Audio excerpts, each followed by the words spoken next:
পিঠে পুলি উৎসব কেমন কাটলো তোমাদের? আমি তো সকাল সকাল মায়ের সাথে চলে যাচ্ছিলাম গুড় আনার জন্য, আর আমার মা এখান থেকে বাড়ি ফেরার সময় খড় কুড়িয়ে নিয়ে যাচ্ছে কোনার বালি ভাঙবে বলে। আমাদের যখন গুড় কেনার হয় তখন আমার বাড়ির লোক এখানেই আসে খাঁটি গুড় কেনার জন্য। আজ অনেক বছর পর আমিও এসেছি। যখন ছোট ছিলাম, মানে ক্লাস 7-8-এ পড়তাম, তখন প্রায় যেতাম বন্ধুদের সাথে এখানে ঘুরতে, কারণ জায়গাটা ভীষণ সুন্দর। এখনও জায়গাগুলো অনেকটা একই রকম আছে, কিন্তু জানি না কেন গুড়ের কোয়ালিটি এবং কোয়ান্টিটি দুটোই পাল্টে যাচ্ছে, মানে আগের টেস্ট এখন আর নেই।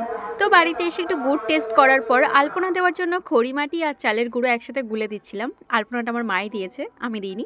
তারপর হচ্ছে নারকেল ভেঙে দিলাম। আমি প্রায় সব কাজই মোটামুটি করতে পারি, পিঠেও করতে পারি, তবে মোটামুটি। তো এখানে নারকেল ভেঙে দেওয়ার পর নারকেলটা একটু কুড়েও দিলাম, আর নারকেল করা খেতে আমার খুব ভালো লাগে। তারপর হচ্ছে আমার মা এখানে আলপনা দিয়ে পিঠে বসিয়ে দিয়েছে।